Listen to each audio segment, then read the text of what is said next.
Ng hapon, Pilipinas. Magandang umaga sa Middle East at magandang gabi sa Amerika. Magandang hapon sa Australia. Ah, ang live na ito para to sa mga minsan hindi nakaunawa ng ano ang way ng panggagamot ko. Ah, Paalala ito sa inyo para kung gusto ninyong matulungan. Ah,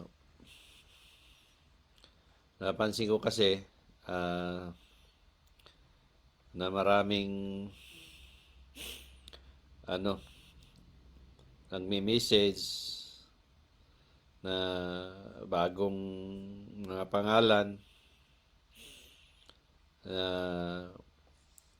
hindi ako nagre-reply. Una, naka-hide ang account ninyo, hindi kayo naka-public, naka-private kayo, so hindi ko matingnan ang wall ninyo. Kung lumapit kayo, ibig sabihin, alam ninyo ang ginagawa ko. So ngayon, dahil alam ninyo, dapat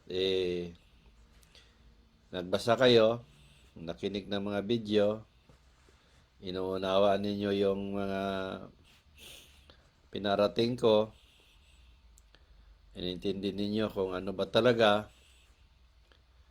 sinusuri ba ninyo ng husto, at pinaniwalaan ninyo. O, ngayon, kung naniwala kayo, dapat na i-share ninyo. Ito yung isa sa batayan ko, ang taong naniniwala. Ngayon, dahil naniwala kayo, na-share ninyo by mouth man o by Facebook. Ito yung tinitingnan ko. Una, nasa mga live ko na to, pero ulitin ko pa rin sa inyo kasi marami talaga dyan na pag nalaman manggagamot ako, nagpagamot na. Yung sabi ko nga sa inyo, itong panggagamot ko, back up na lang to na pinagkaloob ng Diyos para patunayan niya na ginamit ako. Ginamit niya akong kasangkapan at paniwalaan ninyo o paniwalaan ng mga tao ang ipinarating ko na mensahe ng Diyos. Ano ang mga ito? Yung sinabi ng Diyos na manggamot ka at mangaral. So, ibig sabihin ng Diyos doon, magpaalala sa mga tao. Dahil nandoon yung sinasabi niya na iligtas mo sila. So, ibig sabihin, kaligtasan ang meron dito. So, yung panggagamot, ano na lang yan. Isa yan lang yan sa backup na yung sabi nga ng Diyos na manggamot ka at mangaral. Ikaw ang nanggagamot pero ako ang nagpagaling. So, malinaw yon. Ngayon, nandoon ang mensahe ng Diyos na sa hindi naniniwala, wala kang gagawin sa kanila. Ngayon, sa paniniwala ako na sinasabi ng Diyos na ikaw ang tunay na naniniwala, ang paniniwala ko sa Diyos, kung naniwala tayo, i-apply natin sa sarili natin. Iparating natin sa kapwa natin. Yun nga sabi ko nga sa inyo noon, sa mga live ko, na naniwala ako ng Diyos, ang Diyos ay buhay, at ang Diyos ang pag-ibig, mahalin ang Diyos na walang kapalit. So ito yung nasa mga live ko yan, sa mga post ko na sinasabi ko, na kapag nakakita ako ng mga batang nagtatalo, nag-aaway, pinapangaralan ko, inaawat ko, na sinasabi ko nga, yun ba nga tinuturo ng magulang ninyo, na makipag-away sa kapwa-bata ninyo. Magsitigil na kayo. So, ganun ako noon pa. Maliit pa ako, bata pa ako sa panahon na yon.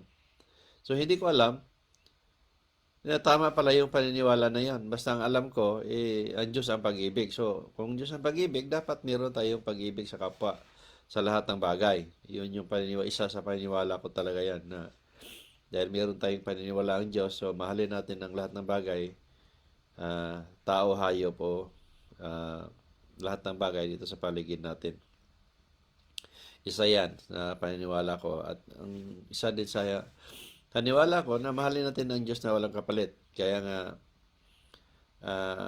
hindi ako pabor sa ginawa ng mga relihiyon, ginawa ng mga pare at pastor na nagtatag ng relihiyon at sinasabing nandoon sa kanilang kaligtasan, pero sa paniniwala ko nga hindi yan totoo at ginawa lang nila yan para lang sa ah, paghahanap ng pera, pangulikta ng pera sa mga tao, kaya nang tinatag ng relihiyon. So isa yan sa paniniwala ko. So yung nasabi ng Diyos na manggamot ka at mangaral, so ito yung mga paniniwala ko na batayan ko nga sinabi niya ikaw tunay na naniwala.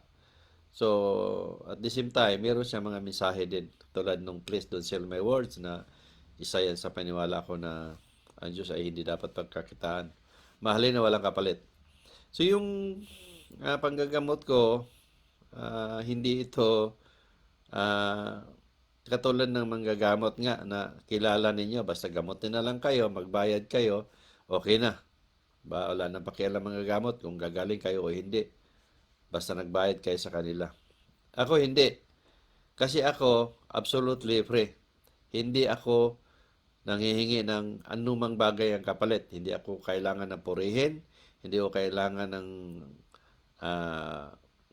manok, hayop, pera, damit o anuman, pagkain. Hindi ko kailangan yan. Kasi absolutely free nga at hindi ko paniniwala na ang Diyos ay pagkakitaan.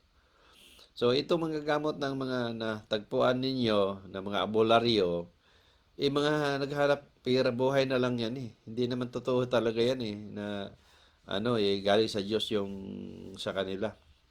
Mahabang paliwanagan yan. Kaya nga sila wala na pakialam kung gagaling kayo o hindi. Basta nagbayad kayo, kamahal-mahal ang binayad ninyo. Sa akin, hindi ako nanghingi ng bayad kasi hindi naman ako ang nagpapagaling. Malinaw sinabi ng Diyos na ikaw ang nanggagamot pero ako ang nagpapagaling. Sa gagawin mong ito, wala kang sisingilin sa mga tao kahit 5. Absolutely free. So malinaw yon. So ngayon, hindi ko kailangan na maggamot ng maggamot. Kasi ang kailangan ko, ang gagaling na gamutin ko. Bakit ko kailangan yon? Kasi nandun sinasabi ng Diyos na sa hindi naniwala, wala ka nang gagawin sa kanila. Ngayon, lalapit kayo sa akin, wala kayong alam, sasabihin ninyo, naniwala kayo, ang tanong ko lang sa inyo, ano ngayon paniniwalaan ninyo? Naniwala lang kayo na manggagamot ako? Di ba? Kung gumaling man yung physical ninyo, paano naman yung spiritual ninyo? 3 ang ginamot ko dito. Physical, mental, at spiritual. Hindi ako katulad ng ibang manggagamot na ang gagamotin nila, physical ninyo. Pag nawala na kayo sa mundong ito, nasaan ang punta ang katawan ninyo? O kaluluwa? Sa impyerno. So wala din, walang silbi. Walang silbi yung paggamot nila sa inyo kasi physical lang ginamot. Dito sa akin, ang ginagamot ko dito, mental, physical, at spiritual. Pagaling yung physical ninyo, ngayon darating naman talagang panahon na lilikas tayo sa mundong ibabaw, mapunta kayo sa paraiso. So yun nga, na kalungkot nga rin isipin, tambak na ang patunay nga na backup ng Diyos, tulad nga ng sinasabi ng Diyos na makakita ako ng kasalanan ng tao, makakita ng kasalanan ng patay, makakita ng parating, nandyan na lahat. So, nagtambak na talaga. Katunayan nga, pinagbubura na ng mga, di ko alam kung sino nagbura niyan, Facebook ba o mga hacker ba. So, nakakalungkot isipin, tagasunod na Isipin nga ninyo, yung mga post ko na yan, talagang nauna ako niyan bago nangyari. Pati yung COVID, oh. Na-post ko yan March 7. Di ko makalimutan yan ng March 7 na yan. Malinaw yan, ang post ko na yan. Na yung tungkol sa COVID. Bukang bibig ko na yan at nasa post ko na rin na ang COVID sa Pilipinas ay manalasa talaga yan at ano, mangingitlog sa Pilipinas at maglilimlim. Ngayon, sa balita lang natin, ninyo, diyan sa inyo ngayon, nasa 800,000 na ang confirm na patay. Ayon sa mga narinig ko.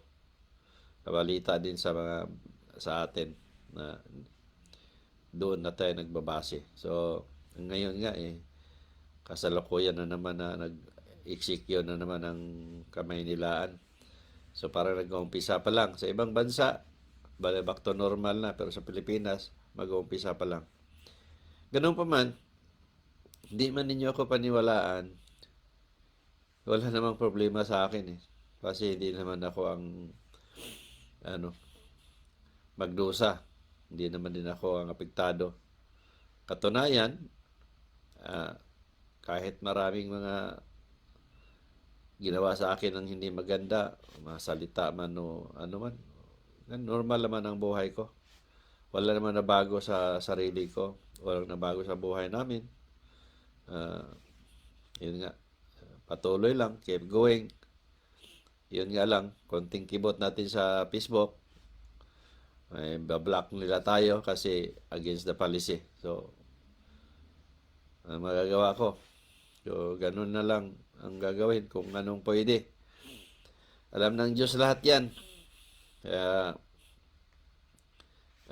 sa tagal ko nang ginawa to, mag 11 years na, ang tao hindi talaga natitinag sa sa mga mensahe ng Diyos at backup ng Diyos. Talagang sabi nga ng kapatid ko na share sila, itinatabo yan o sasabihin, kilala na namin ng Diyos. Ganon yung taong ayaw tumanggap ng katotohanan at ayaw buksan ang puso't isipan. Sabi ko nga, ba't lumayo ka pa?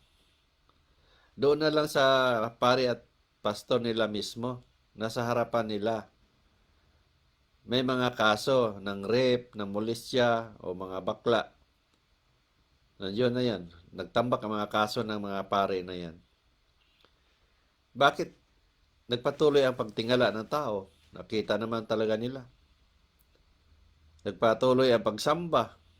Nakita naman talaga nila na maraming kaso na mamamatay tao. Yung nakita na sa sa Batikan, sa balita.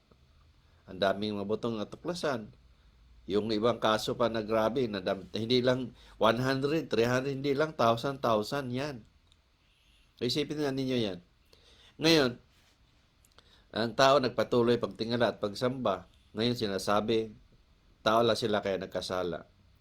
Dito pa lang makikita na natin na ang tao ay wala na sa tamang pag-iisip. Kasi sila mismo, nasaksihan nila sa mata nila at tainga nila. So hindi na tayo lalayo doon sa kanilang nakikita.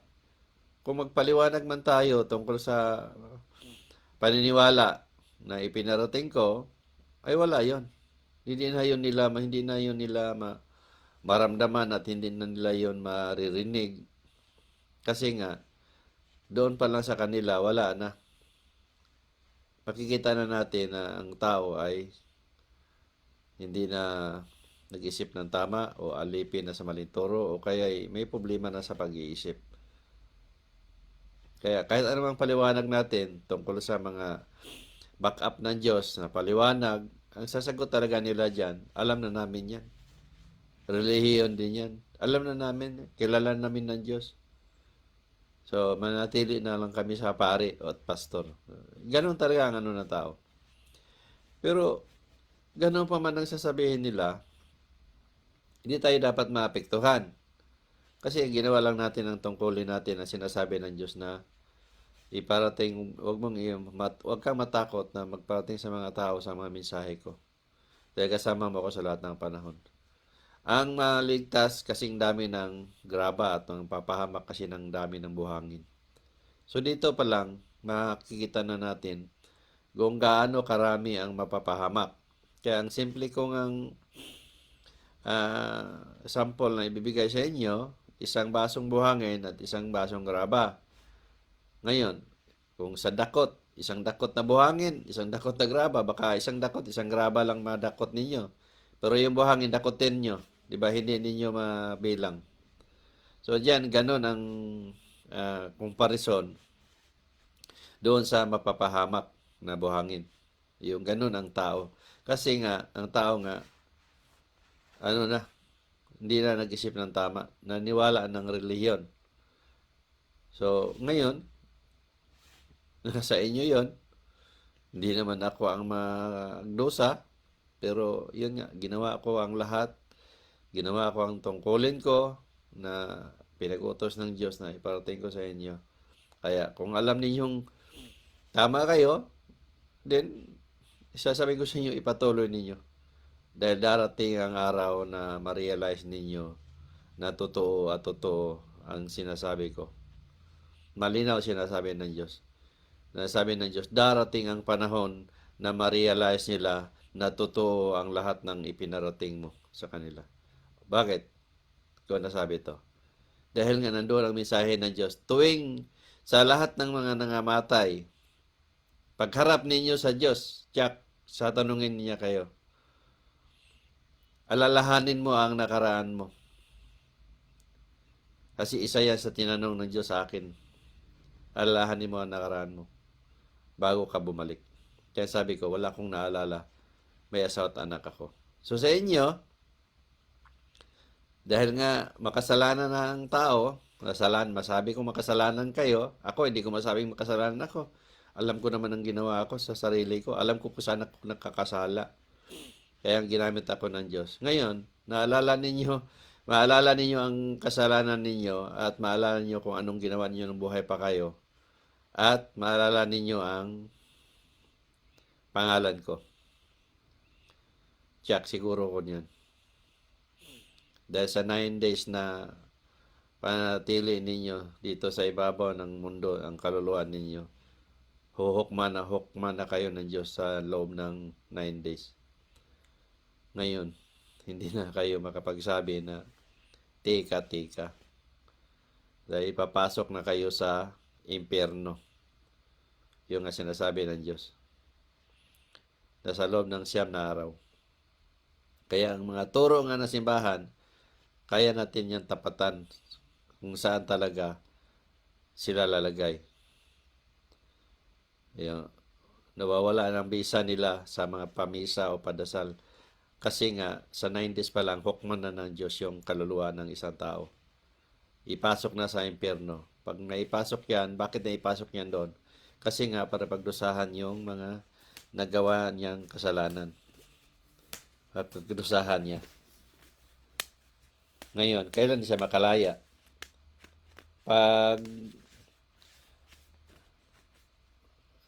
Paghukom na ng Diyos kung kailan siya maghukom sa mabuhay at saka sa patay. Kung nakailang hukom kayo, nakailang ninyo, nakailang hukom ba kung baga sa nakulong, kung 5 years o lifetime ba o dalawang buhay, ay yun ang ninyo sa mga mapunta sa impyerno. So yung una pa nga, wala pa eh. How much more pa kaya yung sa sunod? So yun yung wala nang silbi yung padasal nga, pamisa, kasi nga, ang kaligtasan nga, nandito sa buhay pa tayo. Marinig nyo na sa akin niya palagi na ang pagbabago, pagsisisi at doon sa paniwala, nasa buhay pa ang tao. Wala na sa patay na. Doon ang sinabi ng Diyos na maligtas sila ayon sa paniniwala nila sa iyo at saka sa akin, Jesus Christ. So, yun yung mga ipinarating ko. Paniwalaan ninyo, so niwala kayo kay Jesus Christ na kung ano yung sinasabi ko na galing sa Diyos, sundin ninyo, gawin ninyo, eh wala akong duda na hindi kayo maligtas. Ngayon, kung nagpumilit kayo ng kayo ang tama, din alam nyo na kung saan kayo lalagay. So, yun nga. Darating ang araw na ma-realize ninyo na tama ako. Pero huli na. Dahil huhukman na kayo ng Diyos. Ipaalala sa inyo siguro ng Diyos na nakilala mo ba si Narciso lalo? O ano ba? Ano bang gawain mo? Kung hindi mo ako nakilala, maalala ninyo yung mga gawain ninyo. Yung sa mga paano ang ginawa ninyo sa buhay pa. O reliyon ba ninyo? O ano ba? Ang una niyan, gawain kasi ang kaya sabi ko nga, ang tao maligtas ayon sa gawain nito nung buhay pa.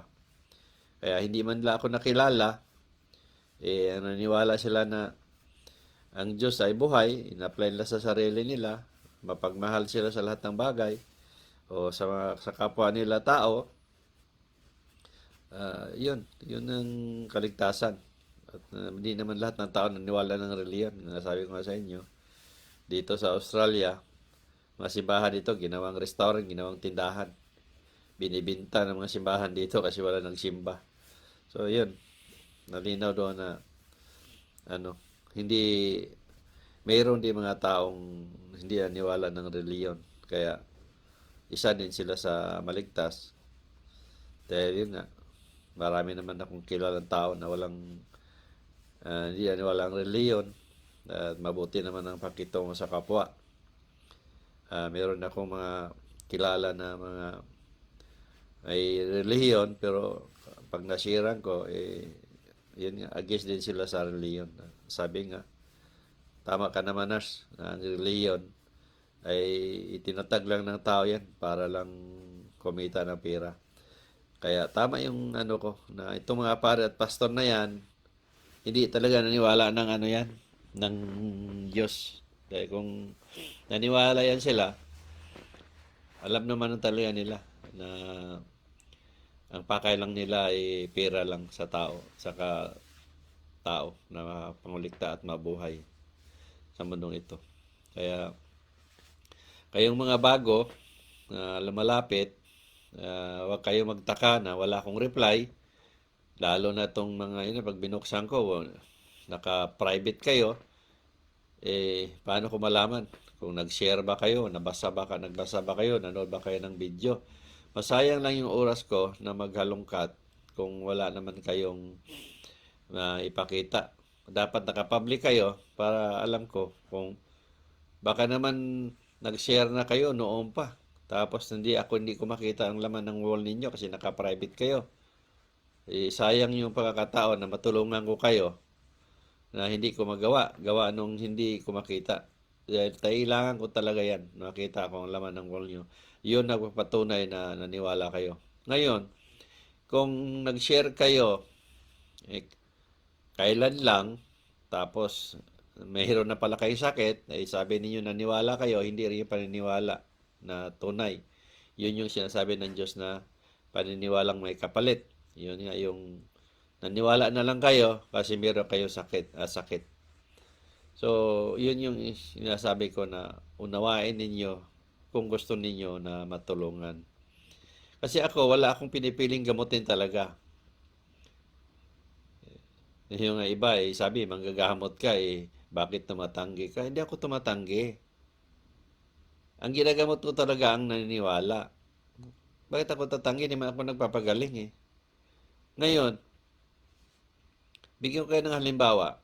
Lumapit kayo sa akin, nagpagamot kayo. Gagamutin ko kayo. Ngayon, siyempre, hindi kayo gagaling. Bakit hindi kayo gagaling? Kasi ang alam lang ninyo, magagamot ako Yan doon sa sinasabi ng Diyos Nagagaling sila ayon sa paniniwala nila. Sa iyo na ginamit ang kasangkapan. Anong batayan ninyo? Na ginamit ako ng Diyos na kasangkapan? Di ba? Hindi niyo alam yung hindi niyo nakita yung post ko ng Bagong Yolanda na 3 months papinuhos ko, tumbukan, nagkatotoo. Hindi niyo nabasa ang post ko sa Facebook ng yung tsunami sa Indonesia na pinost ko na October, nangyari ng December. Hindi niyo nabasa ang post ko ng tungkol sa chemical sa Syria. 2 linggo kung pinost bago nangyari. Hindi niyo nabasa ang mga pasapano tungkol kay Noynoy. Pinost ko bago nangyari. Hindi nyo nababasa tungkol yun sa pagtakbo ni Duterte sa pagka-presidente. Hindi pa siya nagpala kandidasi. Sinabi ko na kung ano mangyari hanggang makaupo siya. At marami pang iba.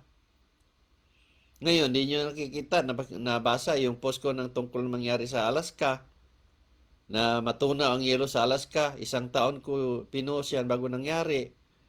Na yung nasabi, imposible, first time. Tungkol sa COVID o ano pa, hindi ninyo napanood o nababasa yung mga ginamot ko na gumaling sa boses. Ngayon sasabihin nyo, naniwala ako. Di para na tayong naglolokohan nun. Naniwala kayo, tapos tanungin ko sa inyo, anong pinaniwalaan ninyo? Wala naman kayong binasa, wala kayong napakinggan. Ang alam lang ninyo, manggagamot ako. So hindi kayo wala kayong batayan sa paniniwala ninyo. Hindi kayo gagaling. Ngayon, pag hindi kayo gagaling, anong sasabihin ninyo? Hindi pala sa totoo. Kasi hindi ako gumaling. O kita ninyo? Sino ang ngayon ang may problema? Sasabihin ninyo, ako ngayon ang di totoo. Samantalang ang punot dulo, kaya kayo hindi gumaling kasi wala kayong paniniwala. Ang paniniwalang meron na sinasabi ninyo, yung paniniwalang may kapalit na sinasabi ng Diyos, isa sa ayaw ko sa tao ang paniniwalang may kapalit. Ito yung alam na ninyo ang ginagawa ko, alam na ninyo na nagparating ako ng mensahe ng Diyos, alam na ninyo na ginamit ako ng Diyos, pero hindi kayo naniwala. Naniwala kayo hanggang sa bibig lang. Pero hindi ninyo na-share na sinasabi ng Diyos na iparating mo sa mga tao. Ibig sabihin ng Diyos doon, hindi lang ako, pati kayo, kung naniwala kayo, i-share ninyo. Kasi naniwala kayo. Ngayon, dahil sinare ninyo, nagpatunay yan na naniwala kayo. Ngayon, pag may problema kayo, lumapit kayo sa akin, nakita ko na matagal na pa kayo nag-share. Ibig sabihin, naging bahagi kayo. Hindi kayo naging follower, hindi kayo naging membro, hindi kayo naging kasapi o anuman.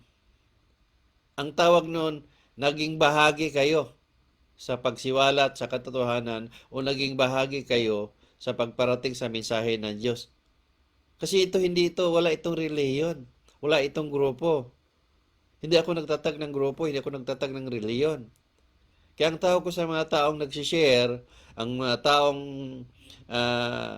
nag-share by mouth o by Facebook o by social media o ano pa mang pamaraan ninyo, hindi kayo membro, hindi kayo followers, hindi kayo kung ano man ang mga tawag sa inyo, kasapi o ano man. Ang tawag ko sa inyo, naging bahagi. Bahagi kayo sa pagsiwalat sa katotohanan. Kayo yung tunay na niniwala. Kaya pag ginamot ko kayo, madali kayong gumaling.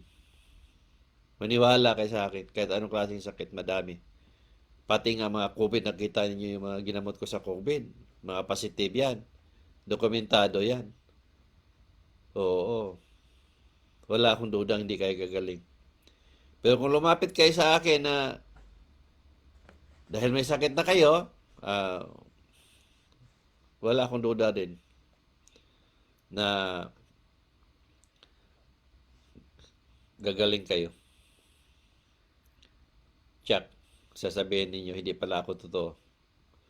Kaya gusto ko na ang lalapit sa akin, matulungan ko talaga.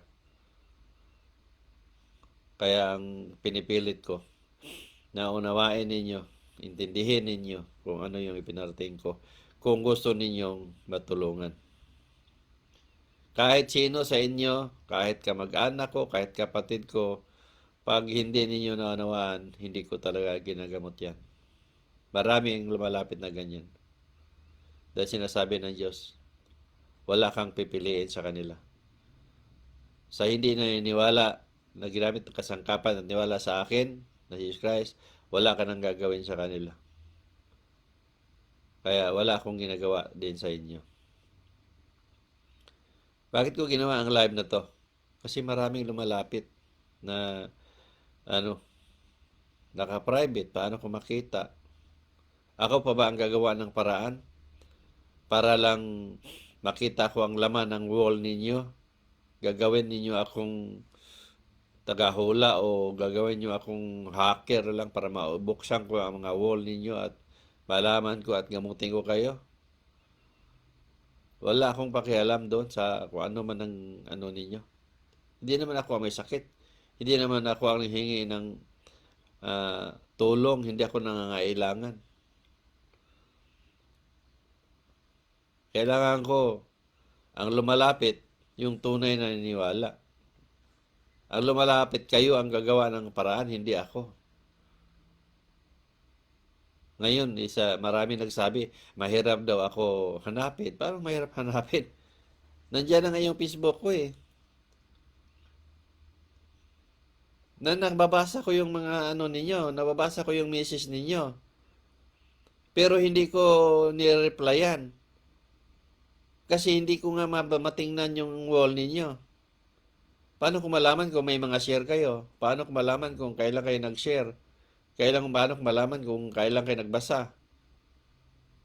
Sayang yung panahon ko. Maraming mga tunay na niniwala na lumalapit.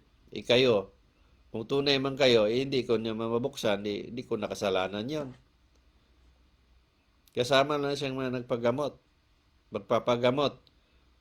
Ngayon, ako paggagawa ng paraan kung saan kukuha ng isasabihin ko. Kung sinabi kong kailangan kumuha lang kayo, maghanap lang kayo ng dahon ng tuba o dahon ng bayabas o dahon ng kaimito, sasabihin sa akin, wala kami dito sir eh. Ano gagawin ko? Ako maghanap. Di ba? Parehas lang yan. Kung ano yung sinasabi ko, posible naman na wala kayo sa bakuran ninyo. Kung wala sa bakuran ninyo, sa paligid ninyo o doon sa mga kapitbahay ninyo o sa ano man. Di ba? Wala kami dito, sir. Eh. Di maghanap. Hindi ako ang maghanap. Ginawa ko yung lahat ng matulungan kayo. Pero tulungan ninyo ang sarili ninyo. Hindi yung sinusubo ko na nga sa inyo. Paglunok na lang, hindi niyo pa magawa. So, ganun yun. Kaya nga wala akong pakialam kung gagaling kayo o hindi. Kasi nasa paniniwala ninyo. Pero kung tunay kayo naniwala, talagang wala akong duda. Magbasa nga lang kayo. Kung ano yung kapagawa ko lang, wala, gumagaling kayo.